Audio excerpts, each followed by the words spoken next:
દર્શક મિત્રો, ગુંજ ગુજરાતની ચેનલ પર આપનું સ્વાગત છે। અમદાવાદના વેજલપુર પોલીસ સ્ટેશનમાં નોંધાયેલા ગૌમાંસ સંબંધિત ગુનાના આરોપી ઝહીરુદ્દીન શેખના કસ્ટોડિયલ ડેથ મામલે આ સમયના સૌથી મોટા સમાચાર સામે આવી રહ્યા છે। કસ્ટડીમાં મોતના આ હાઈપ્રોફાઇલ મામલાની ગંભીરતાને જોતા મૃતકના પરિવારે ગુજરાત હાઈકોર્ટના દ્વાર ખખડાવ્યા હતા, પરંતુ હાઈકોર્ટે સુપ્રીમ કોર્ટના વિવિધ ચુકાદાઓનો ઉલ્લેખ કરીને પરિવારની અરજીને ફગાવી દીધી છે। સમગ્ર ઘટનાની વિગતવાર વાત કરીએ તો ગત 5 મે 2026ના રોજ વેજલપુર પોલીસ મથકમાં ગેરકાયદેસર પશુવધ અને ગૌમાંસ સંબંધિત ગુનો નોંધાયો હતો, જેમાં પોલીસે આરોપી ઝહીરુદ્દીન ઉર્ફે ઝહીર ડબ્બો ગ્યાસુદ્દીન શેખની અટકાયત કરી હતી। પોલીસના જણાવ્યા મુજબ આ આરોપી સામે અગાઉ પણ 10 જેટલા ગંભીર ગુનાઓ નોંધાયેલા હતા।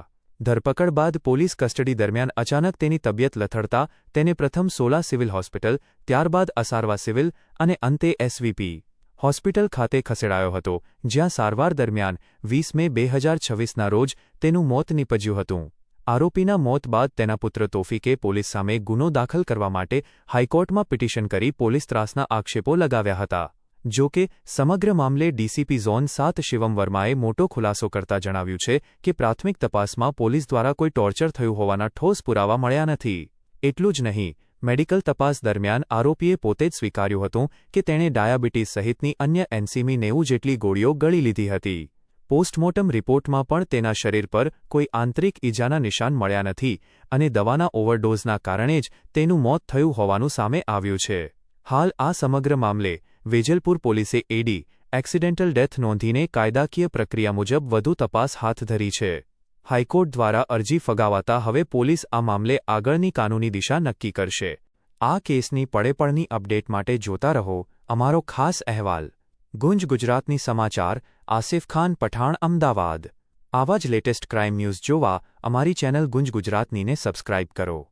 ગઈ 5/5/2026માં વેજલપુર પોલીસ સ્ટેશનમાં BNS 325 Gujarat animal preservation act, prevention of cruelty to animals act અને PPMC એક્ટમાં એક ગુના નોંધાયેલો હતો, જે અનુસંધાને 18 ઝહીરુદ્દીન ગ્યાસુદ્દીન શેખ કરીને એક ઇસમ છે, જેની અટક વેજલપુર પોલીસે કરી હતી અને એની મોડી રાત્રે એની તબિયત લથડાઈ ગઈ હતી। તે પછી એના સોલા સિવિલ અને પછી અસારવા સિવિલ અને પછી એસવીપીમાં એનો દાખલા થયા હતા અને 20/5 એની ડેથ એસવીપી હોસ્પિટલમાં થઈ ગઈ હતી અને 21/5 એનો સન તોફીક શેખ જે છે એને પોલીસ ઉપર FIR કરવા માટે ગ્રીટ પિટિશન નામદાર હાઈકોર્ટમાં દાખલ થયેલી હતી અને એમાં સરકારી વકીલ શ્રી હાર્દિક દવે અને એપીપી શ્રી મૈથિલી મહેતા અપીલ થયા હતા સરકાર તરફથી। એનો ચુકાદો ગઈકાલે આવ્યા છે અને એ ચુકાદો અનુસંધાને નામદાર હાઈકોર્ટે સકીરી વસુ જો નામદાર સુપ્રીમ કોર્ટના નિર્ણય છે એ આધારે ચુકાદો આપેલો છે, જેમાં નામદાર કોર્ટે કીધું છે કે જે અગર યદિ પોલીસ સ્ટેશન FIR ના નોંધે છે તો એનો statutory remedies, alternate remedies BNSS અને CRPCમાં ઉપલબ્ધ છે।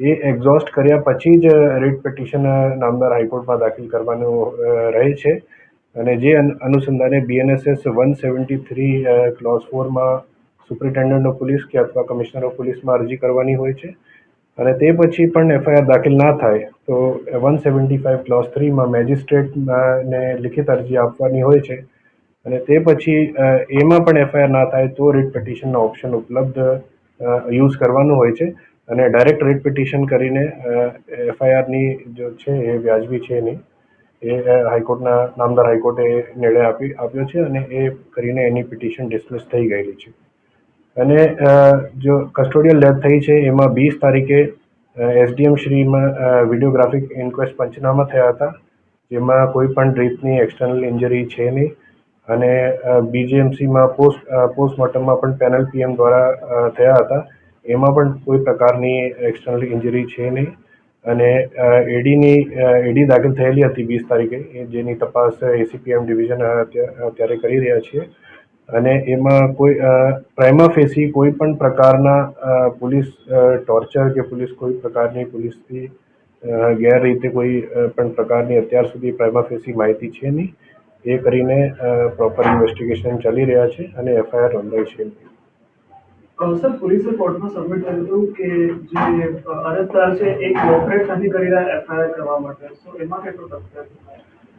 એડીના કામે એસીપી શ્રીએ એને નોટિસ પણ આપેલી છે કે તમે સ્ટેટમેન્ટ આપી જાઓ. એમાં એને કોઈ કોઓપરેશન હતા નહીં અને ફક્ત પ્રોટેસ્ટ કરીને અને નામદાર હાઈકોર્ટમાં પ્રથમ દ્રષ્ટિએ એપ્લિકેશન કરીને પોલીસ ઉપર પ્રેશર કરવા માટે એની રિટ પિટિશન કરી હતી, જે પિટિશન નામદાર કોર્ટે ખારિજ કરી દીધી છે.